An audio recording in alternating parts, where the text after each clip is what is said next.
Our first story is titled, Am I the a-hole for refusing to allow my husband to apologize to our daughter for ruining her life? My daughter, 19, is going through a tough time. On top of the obvious difficulties of the pandemic, she has been struggling with depression. Her classes are all online, so she lives with us. My husband and I are both working from home, so we are very involved with her day to day. We do our best to engage her, family walks, game night, cooking together, but she is still feeling pretty down. She sees a therapist online, but I'm not privy to how that is going. In the last couple days, she has been displaying a lot of resentment over her childhood. I'm specifically talking about ages 12 to 14. During those years, her father, my husband, was diagnosed with prostate cancer and was going through aggression chemo. He has recovered enough to live a normal life. I won't lie, those were very tough years for our family. My daughter is an only child and was used to our full attention and engagement. It was a hard transition for her to have her father not be able to care for her like he used to, and myself having to split my time between her and my husband. We had a lot of support from our family, and we were able to maintain her lifestyle with their help. She didn't have to quit any teams, she never missed school. I do acknowledge that emotionally, there was damage, so we did family therapy for years. Yesterday, she was in a bad mood. During dinner, I asked her what was going on and she went into this explosive rant about how many issues she developed due to us. Apparently, we are responsible for her grades slipping, her relationships failing, her weight gain, etc. She tied it all back to her missing crucial development during the years where her father had cancer. At one point, she says something like, "Has it ever occurred to you that maybe you should apologize? You basically deprived me of my childhood." My husband says, "I'm sorry, honey. I could have done better, and I could have done more for you." I shut that down and told her, "No, you are not going to guilt trip your father into apologizing for having cancer. This is unacceptable. You need to accept that life is not fair, and there is very little we can do about it. Go to your room and calm yourself down." She told me to go F myself and went to her room. My husband and I have been arguing about how this was handled. He thinks that an apology is not a big deal, and he was hurt by what she said, but that he could take it. I think that she's looking for someone to blame for her current unhappiness, and that we, as her parents, are easy targets. I also know that my husband already feels a great deal of guilt for putting our family through so much turmoil. I love my daughter and want her to be happy. At the same time, I do believe she is at an age where she needs to take on personal accountability. Am I the a-hole here? Edit. I am shocked by the amount of comments and cannot read them all. Thanks to everyone who commented, and double thanks to those that awarded a post. I do want to say that, while the concern for my daughter's mental health is encouraging, there is a rather harsh dismissal of my husband's mental health here. As a society, I think men are expected too much to just suck it up and take it on the chin. My husband struggles still with his health, the possibility of cancer returning, and his own depression. I value my daughter's mental health, don't get me wrong, but I don't value it above my husband's. I thought what she said was extremely damaging to him, and I reacted to that. I do regret the harshness, but not the message. Now let's read the top comments. Not the a-hole. Your daughter is an adult, and as you said, needs to learn that life is not fair. Your husband did not choose to get cancer, or the timing of it. Depression is awful, and I'm glad your daughter is seeing a counselor, but it may be worth her visiting her doctor and seeing if there is more that can be done. Hang in there, mama, but do not feel guilty or let your husband feel guilty either. I totally agree with your great comment. It's time for the daughter to grow up. She's 19 and acting like a 14-year-old. She sounds very entitled to the point of satire. I mean, expecting an apology for not being the center of attention while her father has cancer? This is like an example from a textbook about narcissism and entitlement. This is what I was thinking, selfish and possibly very spoiled previously. I would have an extremely difficult time letting a 19-year-old tell me to F myself, then proceed to stay in my house. She can F herself right over to a friend's couch for a week. That is insanely disrespectful behavior. She definitely seems entitled, especially if she feels her dad needs to apologize for having cancer. Half glass empty much? At least, she didn't lose her dad. Not the a-hole. Your daughter needs to learn to take responsibility for her own crap instead of blaming others, especially when it's something out of everyone's control, and the fact that she is so entitled at 19 that she thinks she is owed an apology for her dad fighting for his life against cancer is a really bad sign for how she will handle adult problems. Point out to your husband that letting your daughter think that the world owes her crap will mess her up in the real world. So learning to accept that crap happens and no one owes her anything when it does is an important lesson that she needs to learn. She should look into more therapy. This OP, this. Your daughter's entitlement is what has set her up for failure. She's going to have a rude awakening when she realizes she won't always have her parents to blame. And for the second story, am I the a-hole for telling my sister-in-law to stop pushing her BS off on my relationship? My sister-in-law is in her late 30s. Myself and my husband, her brother, are both 26. I have been married to him for going on 6 years, and we have been together since the end of freshman year of high school. Very briefly, we stayed with her. I think we moved in when we were 19 and we left about 6 months later when we bought our first home. Throughout the entire time we were there, she did nothing but crap all over my husband. She was constantly speaking horribly of him because of the decisions he made before we started dating. She continuously told me to watch my back because she feared for my happiness and feared that he would crap me over. Needless to say, my husband has been fantastic to me since the very beginning. So, I had dealt with this for a while. Had multiple discussions with my husband and he basically just wanted to leave it alone. He chalked it up to her just being a negative person due to her marriage slowly failing.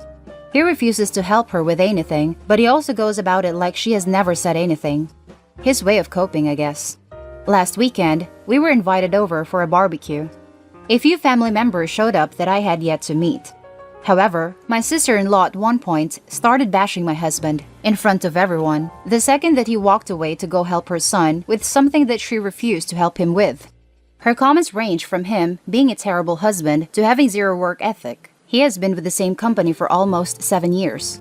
The whole family was tuned in, listening to her bash him, and not one person spoke up.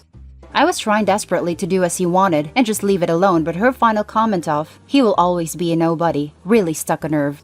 I looked at her and said, "Do you not have anything better to do with your life? Do you seriously think that anyone wants to hear you openly bash a man who has done nothing to you, your own brother no less?" The family fell silent and my sister-in-law was just gawking at me. This is the first time I have spoke out of line. She finally said something like, "I know him better than you. You seem to forget that." So I said, "Well, say it to his face then, instead of being freaking two-faced and pushing your BS off on me, or any of us for that matter. Where is your husband? Why are we not discussing that he doesn't even hang out at a family barbecue or sleep in the same bed anymore?" She stormed away from the table after telling me that my disrespect was disgusting. Apparently, she was crying in the bathroom when my mother-in-law found her. Everyone in the group started saying things like, "Is she always like this?" Or, "He seems like a damn good man to me." Or, "Yeah, where is Chris anyways?" Chris is sister-in-law's husband. So, needless to say, everyone was on my side except my other sister-in-law, who has gone to great measures to make sure I know that she now freaking hates me and thinks I'm a dumpsy. Am I the a-hole? Now for the top comments of this post. Not the a-hole, you the boss. That was murder by facts. You spilled the tea, and she is just witched up. Congrats for finally unmasking the monster for all to see. You done good. Fact aside. Not the a-hole. Good for you for sticking up for your husband. I can't imagine putting my sibling down like that. We certainly tease each other, but man, that was brutal. I know, right? I can't imagine doing this stuff to anyone, but your own brother? Way not the a-hole. I'm glad you stood up for him, OP. Honestly, I kind of hate my brother most of the time, but I would never openly bash him in front of others. General rule of thumb, if someone is terrible, they will make that evident to others in their own. They don't usually need your help to do it. Why are you even asking this? For defending your husband when he isn't even there to defend himself? Not the a-hole. The only reason I feel like I'm an a-hole is because my husband told me specifically that he just wanted to leave it alone and act like she isn't saying anything. He didn't want to add fuel to the fire. So, I basically went against his wishes and spoke up anyways. I feel bad for not sticking to what he wanted. And now for the final story. Am I the a-hole for banishing my sister and brother-in-law? My sister married a real bum. I really don't like him.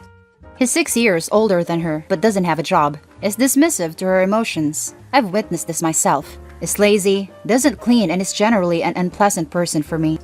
I try to avoid him like a plague. At the start of lockdown, my sister got her hours at work reduced. That meant she couldn't afford a full rent alone because her bum husband doesn't contribute a cent. We as family help her out as much as she could. In June, it got too much and she asked me to stay with myself and my husband. I really was against this because, as stated, I don't like her husband. But my sister was in a bind, so I eventually agreed after discussing it with my husband. We'll let them use the left wing of the house as their own, for sleeping, studying, relaxing, and the kitchen and common areas were also theirs to indulge. Since the very first day they moved in, there has been a disgusting mess in my house. Dishes left unwashed, food left off the floor, empty packets piling up on the counters. Note, we have a helper, but her job priority is looking after the kids, and the mess is too much for her to juggle. My husband and I tried speaking to them to keep it tidy, and it only lasted a day until it went right back to crap. So I have now officially confined them to the guest room of our house, which is technically outside. It has its own entrance and bathroom, but no kitchen. I've informed them that until they can keep my house clean, they are not allowed in my house. My bum brother-in-law feels this is unfair because they can't use the kitchen or TV room or any other space in my home. They also have 2 kids and my nephew is attached to his father, so they have to share that guest room with the children, where previously, the kids were using the bunk beds in my child's room. I don't feel like an a-hole, I don't even feel guilty. But my husband firmly believes in doing the most for family, so he thinks we should not banish them to the outside room. I think their habits are disgusting and no amount of talking to has worked. So they must stay there until they can learn to function like actual adults. Edit. I think I might be an a-hole because I'm making my sister suffer for the actions of her husband. She works, so I sort of understand why she can't clean constantly, but he doesn't. Yet, they're getting the same punishment. Now let's read the top comments. Not the a-hole. That's fair. It's also still pretty generous. If I was unemployed and someone banished me to a rent-free, standalone guest room with bathroom, I'd be pretty thrilled. You probably don't leave disgusting messes everywhere though. So, just so I understand this, you took an entire family of 4 into your home who pay nothing in rent or utilities. Not only do they do nothing to help with upkeep and maintenance, they actually trash the place. Talking to them has been unavailing. So, instead of evicting them, you pushed them out to the guest house and told them that until they can learn how to clean up after themselves, they would not be allowed in the house. Is that it? Not the a-hole.